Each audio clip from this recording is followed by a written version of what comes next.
नमस्कार, माझे नाव गंगासागर उद्धव कराटे. मी इयत्ता 7वी शिकते. यन दिवस दुसरा, विषय गणित. आज मी तुम्हाला दोन शास्त्रज्ञांची नावे सांगणार आहे. शकुंतला देवी आणि रामानुजन हे दोन शास्त्रज्ञ होऊन गेले. त्यापैकी मी एका शास्त्रज्ञांची माहिती सांगणार आहे. रामानुजन हे इयत्ता 8वीत होते तेव्हा त्यांच्या सरांनी त्यांना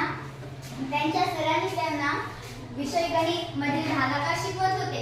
तेव्हा सर म्हणाले, 1 ला 1 ने भागले तर उत्तर 1 येतो, 2 ला 2 ने भागले तर उत्तर 1 येतो, 10 ला 10 ने भागले तर उत्तर 1 येतो. तर सर रामानुजन म्हणाले, तुम्ही सर्व अंक घेतले आणि 0 हा अंक घेतलाच नाही. तर सर म्हणाले, रामानुजन तू असा कसा प्रश्न विचारला? रामानुजन म्हणाला, 1 ला जर उजव्या बाजूला 0 लावला तर 10 होतात, 1 च्या जवळ उजव्या बाजूला 2 शून्य लावले तर 100 होतात. तर रामानुजन म्हणाला, 1 च्या उजव्या बाजूला 3 शून्य लावले तर 1000 होतात. तर सर म्हणाले, अरे रामानुजन, तुझी बुद्धी खूप तेज आहे, तुझ्यात गणित शिकण्याची क्षमता आहे. तर ते पुढे चलून खूप मोठे शास्त्रज्ञ झाले, एक गणितीय शास्त्रज्ञ म्हणून प्रसिद्ध झाले.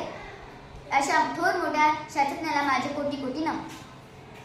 Clap clap.